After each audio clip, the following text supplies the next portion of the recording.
Un monde extraordinaire. Une phrase tirée des conversations données par Yogi Bhajan en 1969. De nombreux livres ont été écrits sur ce sujet, mais ces livres ne m'ont pas permis de trouver la solution. Pourtant, j'apprenais, mais tous ces chakras ou roues ou cercles nous ont introduits dans tant de cercles que nous ne nous en sortons pas. Et finalement, nous n'arrivons nulle part. Yogi Bhajan, 1969. En revanche, moi, j'ai trouvé le livre. Et pas besoin de connaître les bandhas, ni les chakras, ni même le yoga. On peut même faire les exercices assis sur une chaise. Pour moi, je fais mienne la croyance suivante. Toutes les informations dont on a besoin sont à notre disposition quelque part. Que ce soit sous forme de livres, de vidéos, d'un enseignement, vous pouvez trouver l'information dont vous avez besoin. Et dans n'importe quel domaine. Le seul problème, c'est que les vraies infos sont disponibles, mais noyées dans une masse d'informations inutiles, incomplètes ou fausses. Et c'est pareil pour tout. Si vous effectuez des recherches pour modifier votre alimentation, vous allez avoir plein d'informations contradictoires suivant les régimes. Pas facile de faire le tri. Éveiller Kundalini. Ici, c'est pareil.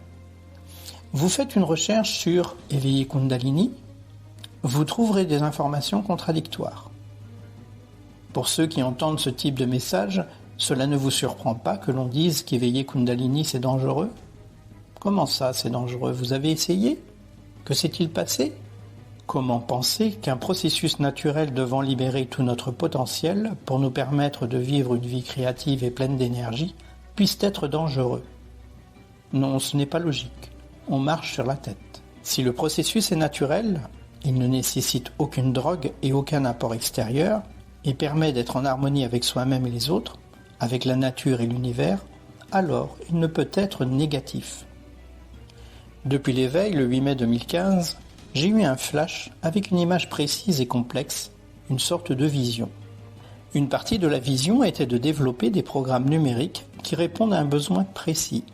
À partir de cette date et jusqu'à maintenant, en août 2022, j'ai développé 5 programmes numériques. Moi qui détestais l'informatique, j'ai acquis les connaissances qui me permettent de créer des formations utiles sur des sujets précis pour toucher le plus grand nombre. Et tout cela sans stress, avec mon activité de yoga en salle et à domicile. Et ce n'est pas fini, je compte bien occuper le reste de ma vie à apprendre et à enseigner. Ça c'est mon credo, nous sommes sur Terre pour apprendre et enseigner. Et pour vous, ce sera quoi ?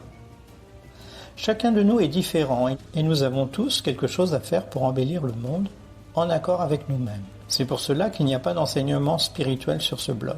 Je ne suis pas un enseignant spirituel. Il y a suffisamment d'enseignants de qualité dans ce domaine. Et le meilleur enseignement spirituel provient de votre cœur, de vous-même. Pour moi, ce qui est vraiment spirituel, c'est l'action que l'on mène tous les jours de notre vie jusqu'à notre dernier souffle dans le monde. Alors, comment fait-on pour éveiller Kundalini ? C'est très simple. Voici la pratique telle que je l'ai faite jusqu'à ce que l'éveil se produise.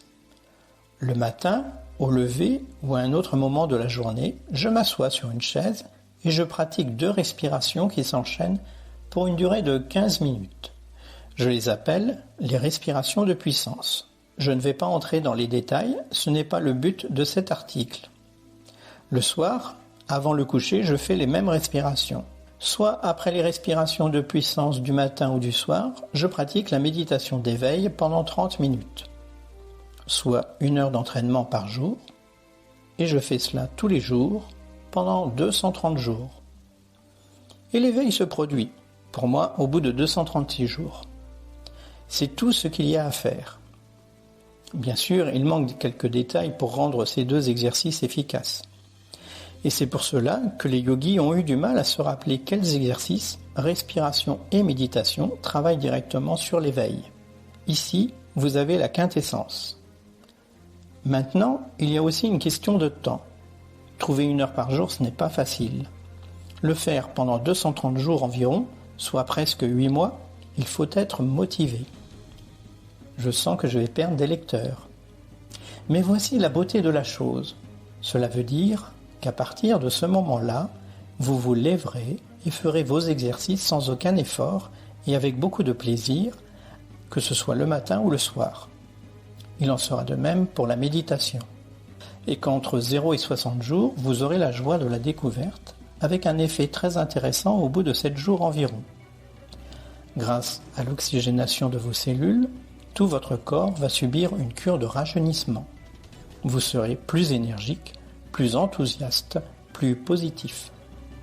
Bref, vous commencerez à retrouver une partie de l'énergie de votre jeunesse. Et l'effet est cumulatif, et grâce à cela, vous passerez le cap. Ou vous arrêterez. Mais vous n'échouerez pas, jamais, car à chaque fois vous apprendrez, et lorsque vous vous y remettrez, vous aurez l'expérience passée qui s'ajoutera à la pratique en cours.